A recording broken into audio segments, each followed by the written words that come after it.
हमने शहर को दी एक नई पहचान, हम हैं सिंघानिया बिल्डकॉन।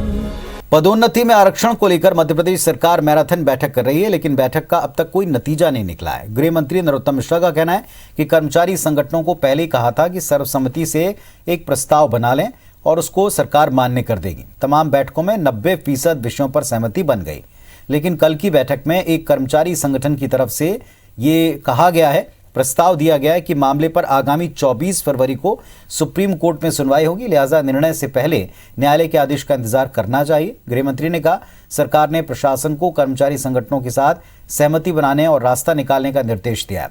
तकरीबन 5 साल बीत गए जब सहमति न बन पाने के बाद हजारों अधिकारी कर्मचारी बिना प्रमोशन के सेवानिवृत्त हो चुके हैं।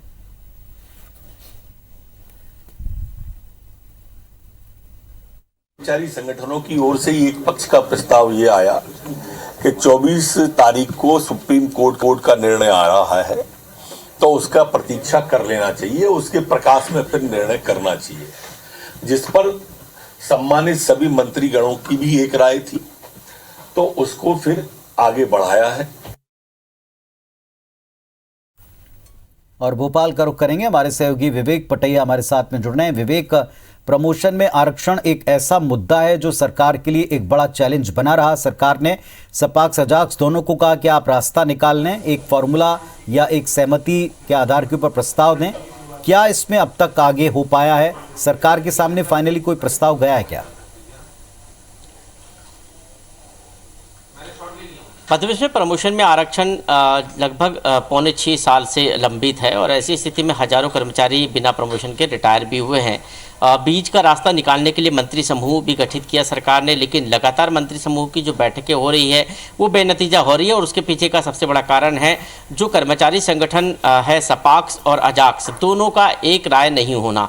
और यही कारण है कि सरकार के मंत्री भी इसमें अब जो है इस मामले में दोनों ही कर्मचारी संगठन के ऊपर अपनी बात रख चुके हैं कि दोनों ही कर्मचारी संगठन आम राय बना ले और उसके बाद जो है सरकार अगला निर्णय सर्वसम्मति से लेगी। इसके लिए सामान्य प्रशासन विभाग के एसीएस को जो है जिम्मेदारी दी गई है कि दोनों ही जो कर्मचारी संगठन है सपाक्स और अजाक्स दोनों से हर बिंदु पर चर्चा करें और दोनों ही कर्मचारी संगठनों के सुझाव के बाद सर्वसम्मति से जब अगली बैठक होगी तब मंत्री समूह जो है अगला फैसला लेगा। लेकिन सबसे बड़ी बात यह है कि सपाक्स जहां एक और प्रमोशन में आरक्षण रिजर्व कैटेगरी को देने के पक्ष में नहीं है, वहीं अजाक्स का साफ तौर पर कहना है कि प्रमोशन में आरक्षण सिर्फ रिजर्व कैटेगरी के लिए बना है।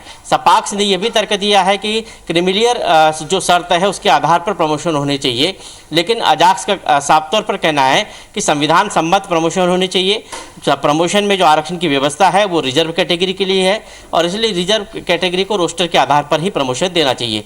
इस पूरे मामले में अब अगली बैठक 17 फरवरी को होगी, लेकिन 24 फरवरी को सुप्रीम कोर्ट में मध्य प्रदेश के प्रमोशन में आरक्षण के जो निर्णय है उस पर सुनवाई होना है। ऐसी स्थिति में सरकार इस पूरे मामले को 24 फरवरी तक टाल भी सकती है। सरकार ये चाहती है कि सुप्रीम कोर्ट जो कहे उसके अनुसार ही अगला निर्णय हो, क्योंकि विवाद की स्थिति न बने। और यही कारण है कि कर्मचारी संगठन भी अब जो है कोर्ट की तरफ ही जो है निर्णय को लेकर टकटकी लगाकर देख रहे हैं कि कोर्ट आखिर क्या कहेगा 24 तारीख को। लेकिन उसके पहले किसी प्रकार की कोई सहमति सपाक्स और अजाक्स के बीच में नहीं बन रही है और यही कारण है कि प्रमोशन में आरक्षण का मामला लगातार विवादित होता जा रहा है।